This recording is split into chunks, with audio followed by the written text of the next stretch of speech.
é o seguinte, tá? Então, para definição de logaritmo, beleza? Então, vamos utilizar definição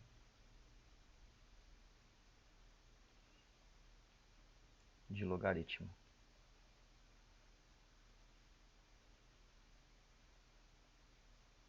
Ok? Aí a gente vai fazendo aqui as devidas definições. Então, como é que a gente geralmente escreve, né? Todo logaritmo, então, eles são números reais positivos, ok? Então, A e B como números positivos. Então, como é que a gente pode escrever, tá? Então, pela definição, a gente tem o seguinte, que log de B na base A é igual a x, certo? E aí a gente também tem, né, que nem eu já comentei, que isso daqui nada mais é que uma propriedade exponencial.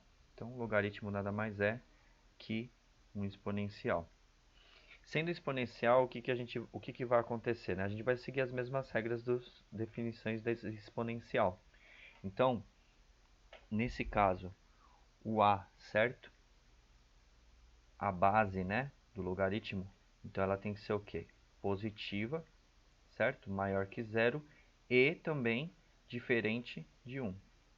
É importante saber isso porque aqui a gente vai definir bastante coisa, beleza? Então eu vou dar o nome aos caras, por quê? Porque depois a gente vai precisar. Então isso daqui é o chamado logaritmando, ok? Que nada mais é que o B, que é a resposta, certo? Quando você tem o expoente. A base, né? Vamos chamar isso aqui então. Isso aqui é a chamada base do logaritmo, beleza? E o x é o próprio logaritmo. Então, o que seria o logaritmo em si? Isso daqui, né? O logaritmo nada mais é que o expoente.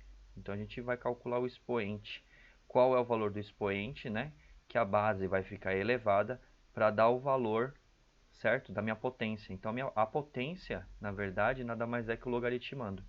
Então, aqui a gente tem o logaritmo, tá? O logaritmo, então, é o meu expoente. É isso daqui. Beleza. Então, aqui a gente deu prioridade para quem? Isso aqui é uma propriedade da base. Então, a base sempre tem que ser o quê? Maior que zero, diferente de 1, certo? E a propriedade para o logaritmando, certo? Vai ser o quê? Só ele ser o b, certo? Sendo maior que zero. Então, a gente tem essa propriedade do logaritmando.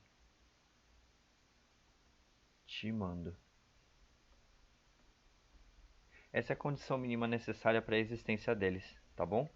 E é isso que vai acontecer nessa definição. Então, para que exista isso aqui, então a gente chama de, quando a gente faz o cálculo, aquela coisa toda, isso aqui se chama condição de existência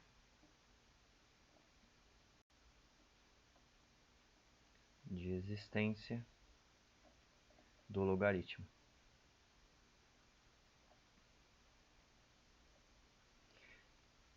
Eu vou dar uns exemplos só para a gente ter um cálculo rápido, para a gente ter uma noção de como funciona. Então, tipo, quando a gente... Vou pegar alguns logaritmos fáceis para a gente dar uma compreendida melhor. Certo? Por exemplo, quando a gente fala assim, log de 8 na base 2. Então, o que a gente está falando aqui? A gente está dizendo o seguinte, qual é o expoente que eu coloco no 2 para dar 8? Certo? Então, aqui nesse caso seria 3. Desculpa o barulho que está passando o avião. Tá bom? Então, por exemplo, quando a gente coloca lá, log, né, de 81 na base 3, por exemplo. Qual expoente eu coloco no 3 para dar 81? Qual expoente? Coloco 4, certo? 3 vezes 3, 9, vezes 3, 27, vezes 3, 81. Então, basicamente, quando a gente tem essas propriedades, a gente pode fazê-las direto. Pensar em qual expoente é essa base, certo? Qual expoente é essa base, ok? Essa base aqui vai se elevar para dar o logaritmando, que nada mais é que o quê? A minha potência, beleza? Qual o valor que eu coloco como expoente para transformar ele na minha potência ou logaritmando. Então, essa é a definição de logaritmo básica para a gente fazer. E aí a gente vai, no próximo vídeo, eu vou mostrar para vocês quais são as consequências das definições de logaritmo para a gente fazer mais rápido. Valeu, obrigado.